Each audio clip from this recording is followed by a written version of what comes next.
মোটামুটি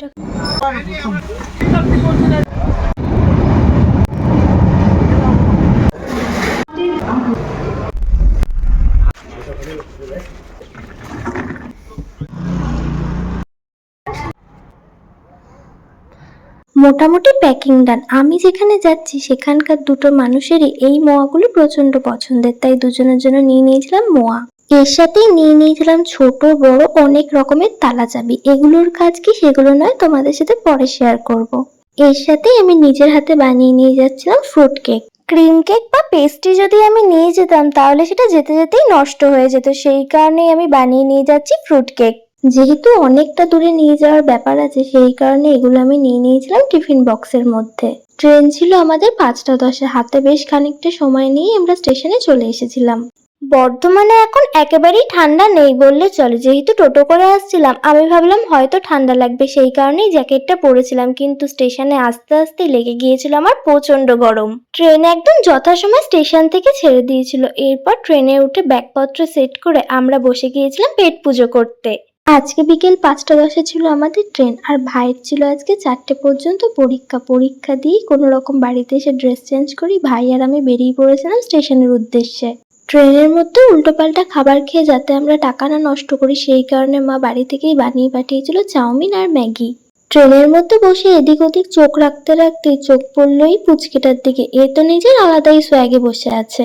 এইসব দেখতে দেখতেই বেশ অনেকটা সময় কেটে গেল। এরই মধ্যে আমরা পৌঁছে গেলাম ফারাক্কা ব্রিজে। ওই যে দূরের লাইটগুলো দেখা যাচ্ছে, দেখতে কিন্তু ভারী সুন্দর লাগছে। রাতের জন্য মা ঘর থেকেই খাবার বানিয়ে পাঠিয়েছিল। রাতের মেনুতে ছিল ডিম আলু কষা আর তার সাথে লুচি। আর এই মিষ্টিগুলো ট্রেনেই বিক্রি হচ্ছিল, তাই সেখান থেকেই নিয়ে নিয়েছিলাম। এরপর একটা সিট মাস্ক অ্যাপ্লাই করে চললাম আমি ঘুমোতে। তোমাদের সাথে আবারও আমার দেখা হবে কাল সকালে। চলো তাহলে আপাতত আমি ঘুমিয়ে পড়ি। ঘুম থেকে ওঠার পরই জানলার বাইরে যখন এত সুন্দর দৃশ্য দেখলাম আমি আর সিটে বসে থাকতে পারিনি, চলে এসেছিলাম দরজার কাছে। এই দৃশ্য দেখতে লাগছিল অপরূপ সুন্দর। সামনে নদী আর তার উপর থেকে সূর্য উদয় হচ্ছে। এত সুন্দর দৃশ্য দেখে সকালটা শুরু হতে না হতেই চোখে পড়লো আরো এক সুন্দর মন ভালো করার জিনিস, যা হচ্ছে পাহাড়।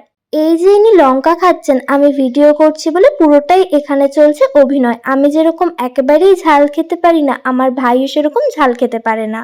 মা বারবার বাড়ি থেকে বলে দিয়েছিল ট্রেনে যেন কোনো রকম উল্টোপাল্টা খাবার না খাই। আর এদিকে আমরা সকালটা শুরু করেছিলাম সিঙ্গাড়া আর দুধ চা দিয়ে। ট্রেনের মধ্যে এরকম বিভিন্ন রকম কাণ্ড কারখানা করতে করতে আমরা পৌঁছে গিয়েছিলাম কামাখ্যা। অনেকেই বলে কামাখ্যা স্টেশনে ঢোকার আগে ট্রেন থেকে পাহাড়ের উপরে যে মন্দিরের চূড়াটা দেখা যায় সেটাই কামাখ্যা মন্দিরের চূড়া, কিন্তু সেই ধারণাটা একেবারেই ভুল। ওটা আসলে হংসেশ্বরী মন্দিরের চূড়া। এই নিয়ে 3বার কামাখ্যা স্টেশনের উপর থেকে আমি যাচ্ছি, কিন্তু কামাখ্যা মন্দিরে যাওয়ার সৌভাগ্য এখনো অব্দি আমার হয়নি। অবশ্য আমি যেতে চাইলেই তো যেতে পারবো না। মা যদি না ডাকে তার কাছে তাহলে তো কোনো মতেই মায়ের কাছে যাওয়া সম্ভব নয়। ব্যাগপত্র নিয়ে তৈরি হয়ে আপাতত দরজার পাশের একটি সিটে আমরা এসে বসে আছি, কারণ এর পরের স্টেশনই হচ্ছে আমাদের গন্তব্যস্থান।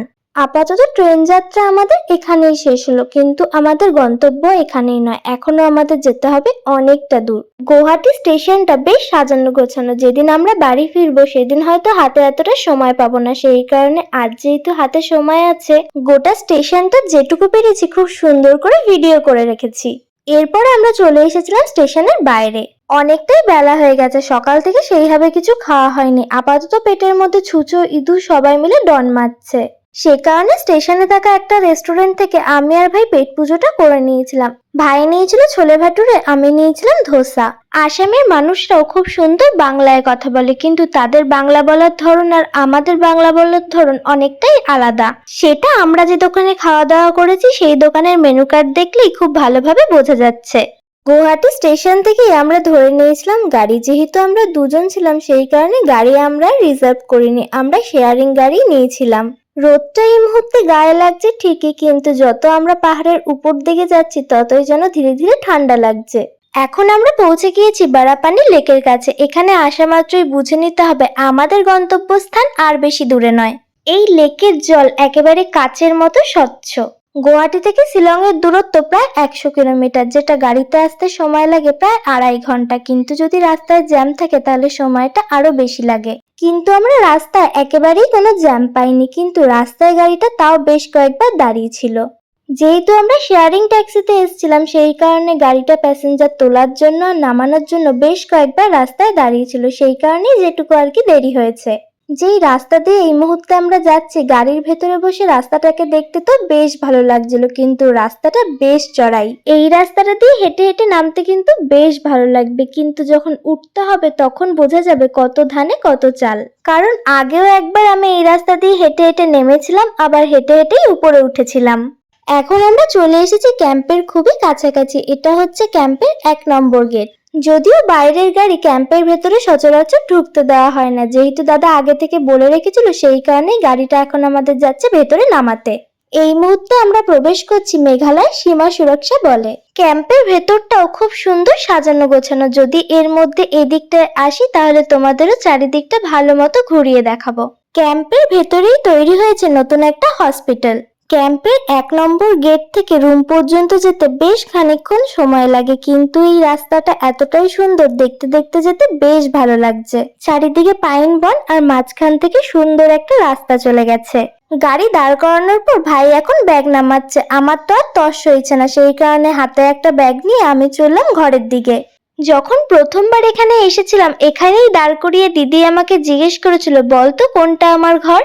ভিডিও কলে যেহেতু বহুবার দেখেছিলাম সেই কারণে সামনে থেকে দেখে বুঝতে খুব একটা অসুবিধা হয়নি কোনটা দিদির ঘর। তুমি কি করছো ভিতরে বসে? ফোন দেখছি।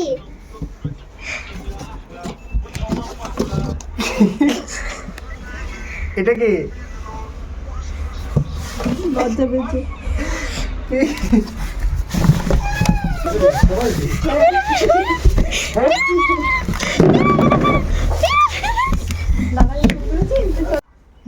এতদিন পর কাছে পেয়েছি, একটু না চটকালে হয়, তাই ননাইকে হাতে পাওয়া মাত্রই আমি ভালো মতো চটকে নিয়েছিলাম। তারপর ব্যাগ থেকে বের করে নিচ্ছিলাম ননাইয়ের জন্য আনা গিফটটা, দেখ যাতে ভেঙে না যায় সেই কারণে ননাইয়ের গিফটটা কম্বলের মধ্যে আমি ভালো মতো মুড়িয়ে নিয়ে এসেছিলাম।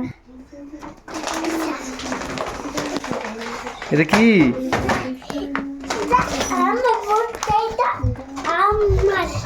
এটা কার? আমার। এটা তোমার? হ্যাঁ এটা কার গাড়ি? আমার। এই গাড়িটার নাম কি? আমরা রুমে আসার কিছুক্ষণের মধ্যেই দাদা চলে এসেছিল। ননাইয়ের নতুন গাড়ি ননাইয়ের পাপাকে দেখাচ্ছিল ঠিকই, কিন্তু পাপাকে নতুন গাড়ি একেবারেই হাতে দিচ্ছিল না। এরপরে সবাই ফ্রেশ হয়ে খাওয়া দাওয়া শেষ করে দিয়ে নিয়েছিলাম টানা একটা ঘুম। এই ব্লগটা আপাতত এখানেই শেষ করছি। আমাদের দিন কিন্তু এখানেই শেষ হয়নি। ব্লগটা যেহেতু অনেকটাই বড় হয়ে গিয়েছিল তাই ব্লগটা এখানেই শেষ করছি। আজকের ভিডিওটা তোমাদের কেমন লাগলো জানিও। ভিডিওটা ভালো লাগলে অবশ্যই একটা লাইক করো। তোমাদের সাথে দেখা হবে নতুন একটা ভিডিওতে খুব তাড়াতাড়ি। ততক্ষণের জন্য টাটা, বাই বাই।